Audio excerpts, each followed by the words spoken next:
Hi guys, I'm Laura Vitale, and today I want to bring you a really quick episode on salt and vinegar chips. Now, I made homemade potato chips a couple weeks ago, and I asked you if you would tell me down below your favorite flavors that I would recreate for you. And the top two was definitely salt and vinegar, was at the very top, followed by sour cream and onion, which will be coming next week because I aim to please. And you know what?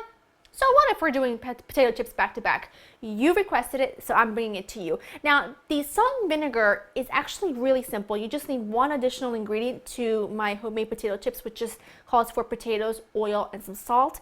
But the most important ingredient in salt and vinegar chips is this. This is called vinegar powder. You can sometimes find it in the salt section of your grocery store, but really make your life easier and just order it online. I just ordered it on Amazon.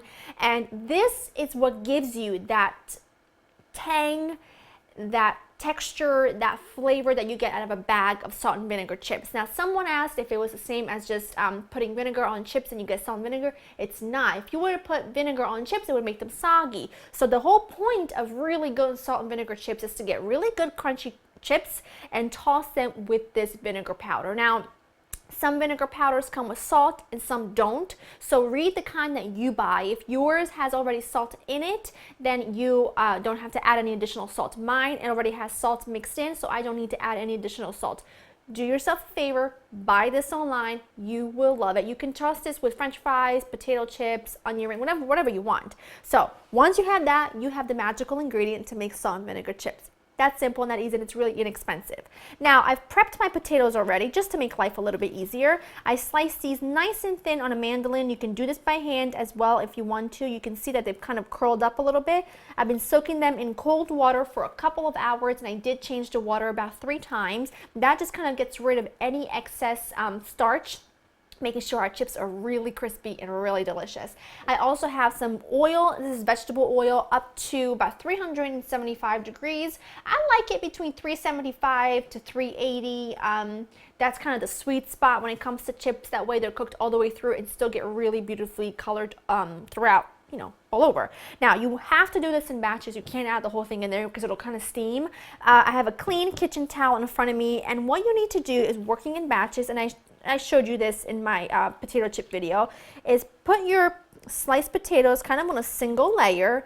And again, you're going to want to do this in stages or in different batches because you want to make sure that you don't skip on getting them really dry, because otherwise if you were to add wet potatoes to your hot oil, you'll have an entire giant mess on your hands, and you don't really want that. So all I'm going to do is put these on a single layer, kind of like these, and these will be for my first batch. And then what I do is I just kind of roll them like this.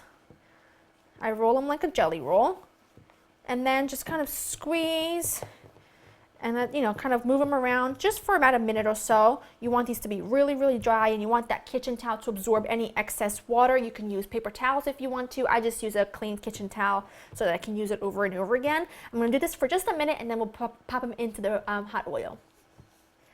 Okay, these are all dried up. You can almost hear the difference between when they're wet and when they're dry. You want them to be really dry, and then get yourself a spider or anything like, you know, a spoonular or spatula, whatever you want to call it, like this. Makes your life a whole lot easier. And all I do is just put them on here. It makes it easy so that I don't have to drop them from my hand, because sometimes oil can splash back. And make sure that you only fill your pan a little less than halfway with the oil. And then I'm just going to pop these in here, and they're only going to take a couple of minutes to fry, and you want to make sure that you keep an eye on them and you toss them around pretty much the whole time so they can get evenly colored. I'm going to get a plate ready with some paper towel so that they can drain any excess oil. I'm going to cook these in batches, then we'll toss them with that vinegar powder, and we'll have salt and vinegar chips on our hands. All right, all of my potatoes are fried. Listen. You listen to that? That is magic. And then you take your salty, vinegary powder, and really the amount you're going to need is going to depend on you. It's going to depend on how strong it is. So start with a little, toss them instantly. I mean, instantly, the second this vinegar powder hits the chips, you can smell the vinegar, and it's amazing. And it's so fine. It's fabulous. Just do it a little bit at a time. My mouth is salivating. I gotta have one.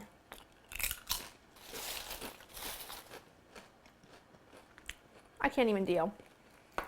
I cannot even deal with how good this is. And I have never made a secret that I am a sucker for a good bag of, salt and vinegar chips. But when you make them at home, I mean, you can't even believe how good they are. That is a secret. I'm telling you right now, that is a secret to the best salt and vinegar chips in the world. If you need the written recipe, just to have it on hand, go to laurainthekitchen.com. I will have everything written down for you. Make these, recreate them, share a picture with me on social media. I always love seeing your recreation. Now, next week, I'm bringing you salt and vinegar. Next week, I'm bringing you sour cream and onion. So let me know if there are any other flavors you want to see. Maybe we'll make like a thing of it. We'll go for a few weeks showing you different flavored chips. You never know. We're crazy around here, okay? We never know. Thank you guys so much for watching. LauraInTheKitchen.com has your written recipe, and I'll see you next time. Bye.